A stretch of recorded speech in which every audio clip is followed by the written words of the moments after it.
Hey babes, welcome back to my channel. If you're new here, my name is Nicole B, and on this channel we discuss everything small business, everything entrepreneurship.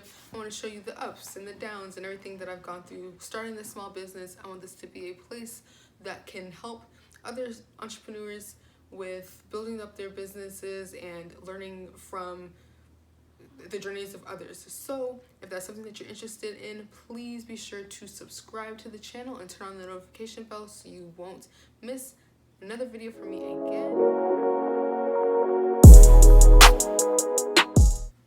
Okay, sis, let's talk about this product launch because I don't know where to start. It went well, but it didn't go well. So on the first day, I sent out, the website to my family and friends and everything. And so I got a lot of traction. There's a lot of people on the website. A lot of people were looking, putting things in their cart, checking it out, but nobody bought anything. No one was actually interested in buying it. They were looking at it and they were saying how awesome it looked and how professional it looked and everything like that, but no one was interested in purchasing the products yet. There were certain things that I didn't do to prepare myself for this launch, and in this video we're going to talk about the 5 reasons why my product launch didn't go as planned so that you don't make the same mistakes that I did. Be sure to stay to the end of the video because I got an extra bonus tip at the end, so stay tuned. Okay, so fail number 1 is going to be not putting out the right products at the right time. Now, don't judge me. Okay, hold on, let me start that over. My goal was to make products for eczema and for dry skin because that's the reason why I started making body butter. But I didn't put out any products that were eczema based or dry skin based. So that kind of defeats the purpose of what you stand for. So that was fail number 1. I wanted to, because I kept looking on Instagram and I saw all of the bigger body butter businesses, and they're making all these cool scents and these cool colors and everything looks all fun and getting ready for fall and everything like that. And so I wanted to be a part of that space. I wanted to come out with stuff that was more seasonal, and I was too caught up in that and thinking, oh, I can do the eczema thing later. But no, why would I start that later when the idea is the foundation is eczema and for dry skin? So I have to start there, and then I can build on doing the scents and everything like that. So if you have a particular niche that you're getting into, if you have a particular audience that you want to get into, you have to start your products off with that in mind and make that your foundation, and not worry about so much about what other people are doing, because that's what messed me up.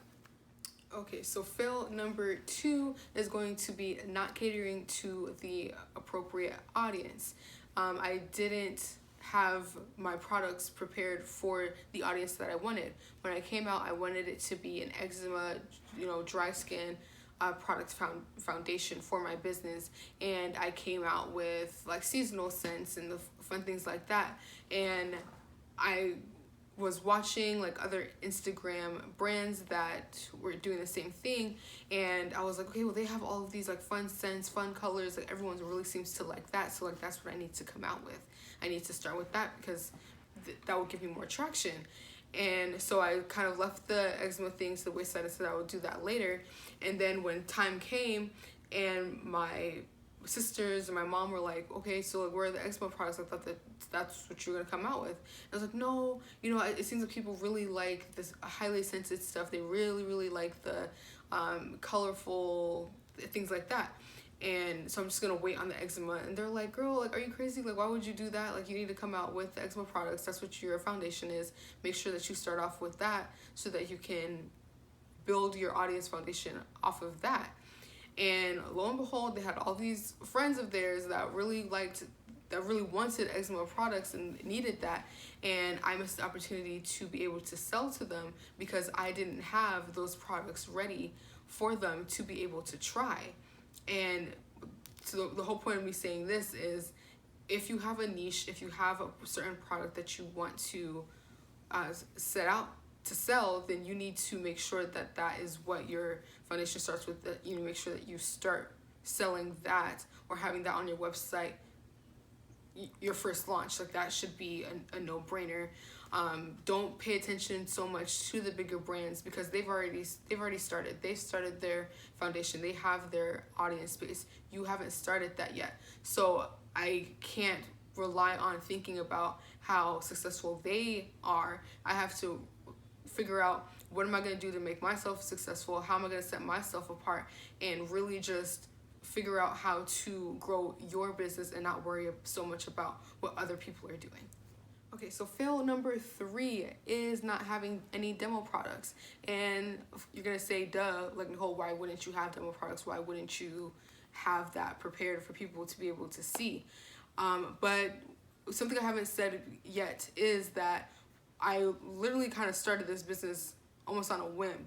I was sitting down talking to my husband, and we were talking about the body butter and things like that, and I was like, he was like, oh, we should sell body butter, but he was joking, and I was like, we kind of should sell body butter. Like, I had thought about it for a long time, and I was like, yeah, that's something that we should do.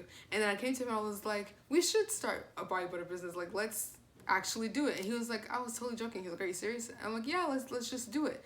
And this was around fall season, so I didn't fully prepare myself for what it would look like to get inventory, figure out what everything I would need, figure out a formula for like a big mass of products. Like, I didn't have any of that really in mind. So when it came to, I was like, okay, well, I'm just gonna make the products, and then about 2 weeks before the launch, I'll start putting stuff out there. And that's really not enough time.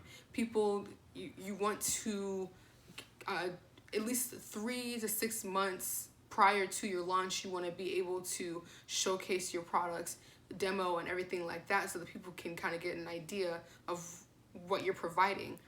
People don't know you, people don't know your product, and they're not going to trust that they can just buy from you and it's going to be be good.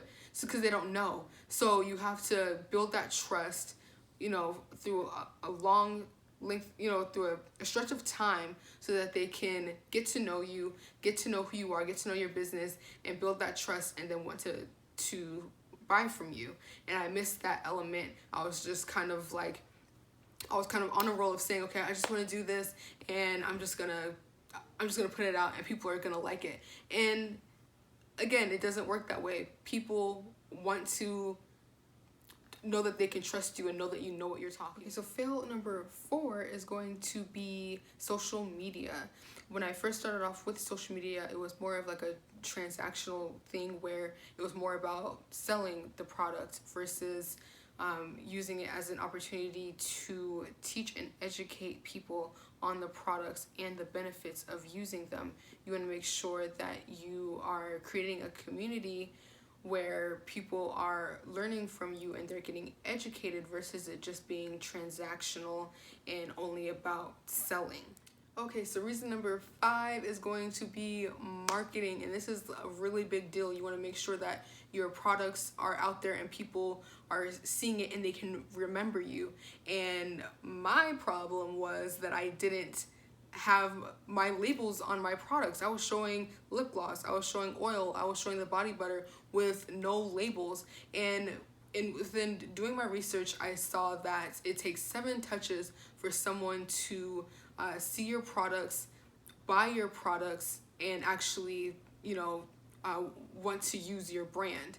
And if I'm showing my products with no label, and then I show it again with a label, that second time is technically the first time, because they're not even going to remember that first post that they saw was me, because I didn't have anything attached to it that showed that it was my product. And that's honestly ridiculous, and you have to be able to show your brand so that people can recognize. Okay, so now when it comes time to market your products, you want to make sure that your logo and your label are the same on your demo product so that everything is cohesive. And when your customer your potential customer is seeing your products and they're interacting with your posts, the number of touches will decrease, making it more likely for them to recognize your products, be more comfortable, and actually potentially buy from you. And that's the ultimate goal. So you want to make sure that people are more comfortable. You stick around to the end. Thank you so much. I'm glad you're enjoying the video thus far. And I have one more tip for you, and that would be to buy samples of everything. And I'm talking your jars, your labels, your scents for your products, everything. Because right now I'm in a situation where I have bottles, I have scents, I have quite a few packing things that I don't need. And it was a waste because I didn't sample them out first and make sure that I liked them. The jars that I bought, the neck of it wasn't as wide as I would like. Now I'm stuck with 300 of them. The scents that I got too big of a thing, and the scent didn't really do that well. So now I'm stuck with that. I may be able to use it for something else, but at the end of the day, I'm stuck with products and inventory that I'm not currently using because I bought too much. And it's cheaper to buy it in bulk, but in the long run, it's going to be better if you just buy a sample so that you can test it out, get comfortable with it, and then purchase a bigger quantity because you know that it's actually something that you like. So I would say to just go ahead and buy the sample, spend a little bit more money to have the sample so that you know what you're purchasing and that it is what you want for your brand. Alrighty, so that will be the end of the video. Thank you so much for sticking around with me. I hope that you took something away from this video that will help you. Please be sure to comment down below what video you want to see from me next, what's something that you're curious about that you want to talk about.